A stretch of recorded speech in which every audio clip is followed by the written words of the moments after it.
சிலருடைய வாழ்க்கையில வியாதி ஒரு பெரிய துக்கத்தை கொடுக்கும். வேத புஸ்தகத்தில் யோவான் 5 அதிகாரத்தில் நீங்க 5-6 வசனம் வாசித்தா, எருசலேமில் பெதஸ்தா குளத்தின் அருகே 38 வருஷம் வியாதி கொண்டு ஒருவன் படுத்திருந்தான். 38 வருஷம் எவ்வளவு காலம் பார்த்தீங்களா? நீண்ட நாட்கள். இந்த வியாதியின் வேதனை சரீரத்தில் ஒரு பக்கம், மனதில் உண்டான துக்கம். என் வாழ்க்கை நம்ம அவ்வளவுதான் நினைத்தான். ஆனா இயேசு ஒரு நாள் அவனை சந்தித்தார். இயேசு சந்திக்க வரைக்கும் தான் துக்கம் தொடரும். இயேசு சந்தித்த போது அவன் இயேசுடைய வார்த்தைக்கு கீழ்ப்படுகிறான். எழும்பி நட அப்படின்னு இயேசு சொன்னார். அந்த வார்த்தைக்கு அவன் கீழ்ப்படிந்த உடனே ஒரு அற்புதம் நடக்கிறது. 38 வருஷ துக்கம் முடிவடைந்தது. அதுதான் இயேசு பாருங்க. அவர் சந்திக்கும் போது துக்கத்துக்கு முடிவு வந்துவிட இன்னைக்கு உங்களை சந்தித்து கொண்டிருக்கிறார். இந்த நிகழ்ச்சியின் மூலம் உங்களை சந்தித்து கொண்டிருக்கிறார். ஏன்னா இன்றைக்கு உங்களுடைய துக்கத்திற்கு அவர் முடிவை உண்டாக்க விரும்புகிறார். எத்தனை வருஷ வியாதியா இருந்தாலும் சரி, ஆண்டவர் ஒரு விடுதலை உங்களுக்கு தருவார். பாருங்க, பயப்படாதுங்க. ஒரு சமயத்தை சென்னையில இருந்து ஒருத்தங்க சாட்சி கடிதம் எழுதி இருந்தாங்க. அவருடைய மூக்கில் இருக்கிற எலும்பு ஒன்று வளைந்து காணப்பட்டது பிறக்கும் போதே. அதனால ஒரு நாசி துவாரத்தின் வழியாக தான் சுவாசிக்க முடியும்.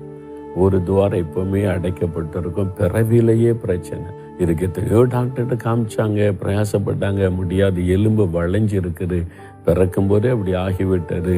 ஏதோ ஒரு நாசியில நீங்க சுவாசிக்க முடியுதுன்னு சொல்லிட்டாங்க. ஆனால் சில சமயம் மரண போராட்டமாக்கி விடுமா. அதனால இப்போ இந்த கொரோனா காலத்தில் இந்த மாஸ்க் எல்லாம் போடுறாங்கள, சுவாசிக்கவே முடியாதான். பெரிய கஷ்டம், துக்கம். 49 வருஷமா துக்கம். திருமணமாகி பிள்ளைகள்லாம் இருக்கிறாங்க. ஆனால் இந்த சரீர வியாதினால உண்டான துக்கம் போகவே இல்லை. ஆனால் இத்தனை வருஷமா கஷ்டப்படுறோமே, இதுக்கு ஒரு முடிவு இல்லையா அப்படின்னு நினைக்கும் போது அவங்க ஜெபத்தில் பாருங்க கவனமாக கேட்டாங்க. மே மாதம் திறப்பின் வாசல் ஜெபம் நம்ம நடத்துவோம்ல ஒவ்வொரு மாதமும். மே மாதம் திறப்பின் வாசல் ஜெபம் ஆன்லைனில் நடத்தின போது அவங்க குடும்பமாக உட்காந்து கேட்டாங்க. இந்த இயேசு செய்கிற அற்புதத்தை கேட்ட போது அவங்களுக்குள்ள ஒரு விசுவாசம். அப்போ இயேசு ஏன் துக்கத்துக்கு முடிவு உண்டாக்குவார், இந்த வியாதிக்கு முடிவு உண்டாக்குவார்னு சொல்லி விசுவாசத்தோடு ஜெபிச்சாங்க. அவங்க பிள்ளைகள் அவங்க மேலே கை வைத்து ஜெபிச்சாங்க. எங்கள் அம்மாவுக்கு சுகம் உண்டாக்கணும், இயேசுவே இதுக்கு ஒரு முடிவை உண்டாக்குங்கன்னு சொல்லி ஜெபித்தாங்க. பாருங்க, ஜெபம் முடிஞ்ச அடுத்த நிமிஷம் ஒரு மாற்றம், அடுத்த வினாடிய மாற்றம். வளைந்திருந்த எலும்பை ஆண்டவர் சரியாக்கி விட்டார். அதனால 2 நாசி துவாரத்தில் அவங்களால சுவாசிக்க முடிந்தது. பாருங்க, அற்புதமான மாற்றம். 49 வருஷமா இருந்த பிரச்சனை, அந்த துக்கத்திற்கு ஆண்டவர் முடிவை கொடுத்து விட்டார். சந்தோஷமா மகிழ்ச்சியோடு அவங்க எங்களுக்கு அதை எழுதி தெரியப்படுத்தி இருந்தாங்க. இயேசு இவ்வளவு பெரிய அற்புதம் செய்து விட்டார், உங்களுக்கு செய்வார். வெகு காலமாய் நீங்க பாதிக்கப்பட்டு வர்றீங்கல்ல, அதுக்கு ஒரு முடிவை ஆண்டவர் இன்றைக்கு உண்டாக்க போகிறார். சரியா? நீங்க அற்புதத்தை காண்பீங்க. இந்த மனுஷனுக்கு 38 வருஷ வியாதியிலிருந்து ஆண்டவர் விடுதலை கொடுத்தார். உங்களுக்கு விடுதலை தருவார். மத்தேயு 17 அதிகாரத்தில் ஒரு மனுஷன் இயேசுவண்டே வருகிறான். அவர் என்ன சொல்றாருன்னா, என் மகன் அசுத்தாவினால் மிகவும் வேதனைப்படுகிறான். அசுத்தாவினால் உண்டாகிற ஒரு கஷ்டம். மத்தேயு 17 அதிகாரம் 15 வசனத்துல, ஆண்டவரே என் மகனுக்கு இறங்கும், சந்திரரோகியா இருந்து வேதனைப்படுகிறான். இதே சம்பவம் தான் மார்க் 9 அதிகாரத்தில் எழுதப்பட்டு இருக்கிறது. ஆண்டவர் கேட்கிறாரு, எப்போ அவனுக்கு உண்டாச்சுன்னா சிறு வயது முதலே. இப்ப வாலிபன் ஆயிட்டான். வெகு காலமா என்னைக்குதான் இதுக்கு முடிவு வரும், என் பிள்ளை அந்த அசுத்தாவி பாதிக்குது, நெருப்புல தள்ளுது, தண்ணியில தள்ளுது, அவனை கொல்லும்படி போராடுது. இந்த பிசாசினால தாய் தகப்பனுக்கு துக்கம், ஒரு மகனை பார்க்கும் போதெல்லாம் துக்கம், இந்த மாதிரி கஷ்டப்படுகிறானே என்ற துக்கம். இன்னைக்கு உங்க வாழ்க்கையில கூட அந்த மாதிரி ஒரு துக்கம் உங்களை நீண்ட நாட்களாய் பாதித்து கொண்டிருக்கிறதா? ஆண்டவர் சொல்றார், உன் துக்க நாட்கள் முடிந்து போகும் என்பதாக. பாருங்க, அதே மாதிரி ஒரு சகோதரி கன்னிகா என்கிற சகோதரி சென்னையில் இருக்கிறாங்க. 8 வருஷமா அவங்களுக்கு ஒரு போராட்டம், பிசாசு போராட்டம் இருந்தது. யாரும் பிலிசூனியம் பண்ணிட்டாங்க. இந்த நாட்கள்ல பொறாம மக்களுக்கு இருக்குதே, அது ஒரு குடும்பத்தை அழிக்கிறதுக்கு பிலிசூனியம் செய்யற அளவிற்கு பொறாமை இன்றைக்கு உள்ளவங்க நிறைய பெருகிட்டாங்க. யாரையுமே நம்ப முடியல. பக்கத்து வீடு, எதிர் வீடு, சொந்தக்காரங்கன்னு சொல்லி கொஞ்சம் வாழ்ந்திருந்தாலே பொறாமைனால ஏதாவது பண்ணிடுறாங்க. அதனால என்ன ஆகுனா, ஒவ்வொரு அமாவாசை அன்றும் அவங்க பாதிக்கப்படுவாங்க. அமாவாசை வந்துட்டாலே அந்த நாள்ல கோபம், அதாவது கட்டுப்படுத்த முடியாத கோபம் வருமா. கணவர்னு பார்க்க மாட்டாங்க, மாமியார்னு பார்க்க மாட்டாங்க, பிள்ளைகள்னு பார்க்க மாட்டாங்க. அவ்வளோதான். ஒரு வெறித்தனமான கோபம் வரும். அவங்க என்ன பண்ணுறாங்கன்னே தெரியும். அந்த அசுத்த ஆவி அப்படி அவங்களை அலைக்கழித்து பயங்கர போராட்டம்.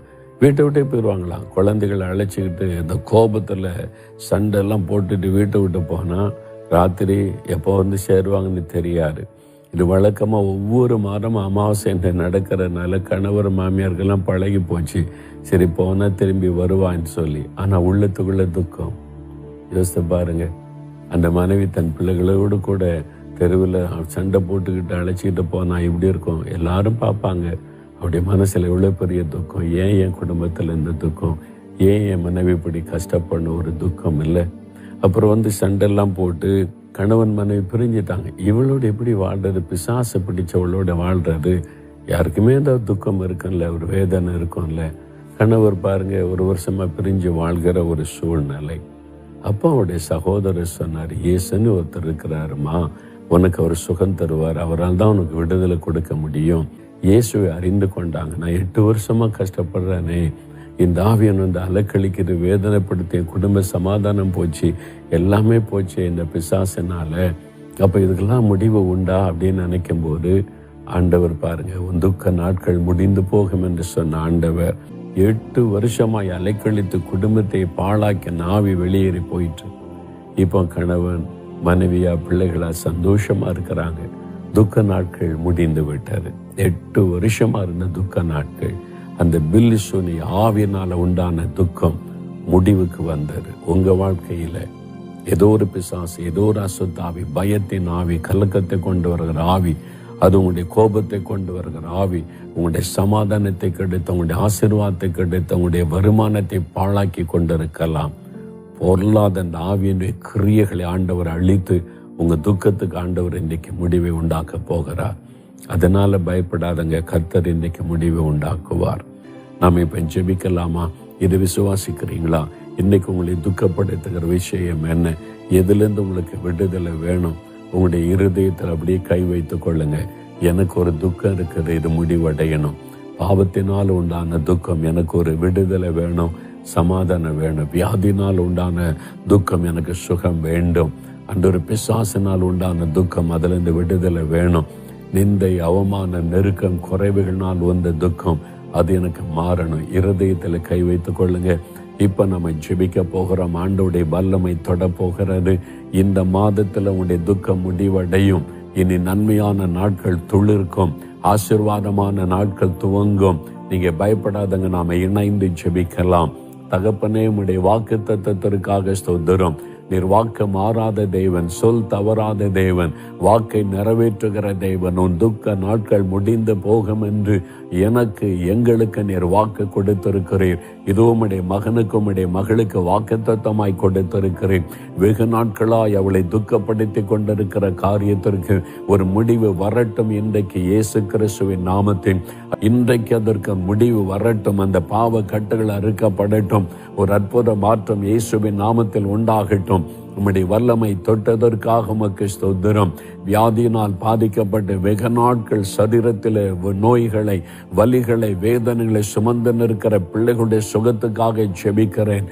இயேசு கிறிஸ்துவின் தழும்புள்ள கரம் அவளை தொடட்டும். இந்த பொல்லாத வியாதி, வெகு நாட்களாய் பல வருடமாய் தொடர்ந்து வருகிற வியாதி மறையட்டும் இயேசுவின் நாமத்தில். அதனால் உண்டாகிற துக்கம் இன்றைக்கு முடிவடையட்டும். இயேசுவின் நாமத்தில் சுகம், இயேசுவின் தழும்புகளால் சுகம், இயேசுவின் நாமத்தில் சுகம் கொடுத்த தேவனுக்கு ஸ்தோத்திரம். அசுத்த ஆவியினால் உண்டாகிற போராட்டம், இந்த பில்லிசூனியங்கள், மந்திரங்கள், பயங்கள், குழப்பங்கள், டிப்ரெஷன்களை கொண்டு வருகிற பொருளாத ஆவியனுடைய கிரியைகள் இன்றைக்கோடு முடிவடையட்டும். அதனால் உண்டாகிற துக்கம் இன்றைக்கு முடிவடையட்டும். இயேசுவின் நாமத்தில் இந்த கிரியைகள் அழிக்கப்பட்டு விடுதலை உண்டாகட்டும். ஆண்டவரே, நிந்தைகள், நெருக்கங்கள், பண கஷ்டங்கள், தடைகள், அவமானத்திற்கு நடுவில் இந்த காரியம் என்னை நீண்டு கொண்டே இருக்கிறது, முடிவு என்றைக்கு வரும் என்று காத்திருக்கிறாங்களே அப்பா. இயேசு கிறிஸ்துவின் நாமத்தில் ஒரு அற்புதம் நடக்கட்டும். எங்களுடைய துக்கங்களை நீர் சிலுவையில் சுமந்ததை நினைத்தருளும். இந்த துக்கத்திற்கு முடிவு இயேசுவின் நாமத்தில் உண்டாகட்டும். உம்முடைய தள்ளும்புள்ள கரம் தொடட்டும், அற்புதம் நடக்கட்டும். நீ தொட்டு துக்கத்திற்கு முடிவை உண்டாக்குகிறதற்காய் ஸ்தோத்திரம், ஸ்தோத்திரம். ஆண்டவரே, ஊழியத்தில் வரக்கூடிய பிரச்சனை, குடும்பத்தில் உள்ள பிரச்சனை, பிசினஸில் பிரச்சனை, வேலை செய்கிற இடத்தில் உள்ள பிரச்சனை, சகல காரியத்திற்கு முடிவு வரட்டும். ஆண்டவரே, எங்களை சுற்றி நடக்கிற தீமைகள், பயங்கள், போராட்டங்கள், மரண போராட்டங்கள் எல்லாத்திற்கும் முடிவு வரட்டும். உங்களுடைய வாக்குத்தத்தத்தின்படி துக்க நாட்கள் முடிந்து போகும் என்று சொன்னபடி இயேசுவின் நாமத்தில் அவர்கள் முடிவடையட்டும். நாங்கள் விசுவாசிக்கிறோம். ஒரு புதிய ஆரம்பத்தை எதிர்பார்க்கிறோம். புதிய நன்மைகளை எதிர்பார்க்கிறோம். கர்த்தர் அப்படி செய்கிற அன்பிற்காக ஸ்தோத்திரம், ஸ்தோத்திரம், ஸ்தோத்திரம். இயேசு கிறிஸ்துவின் நாமத்தில் ஜெபிக்கிறோம் பிதாவே. ஆமேன், ஆமேன்.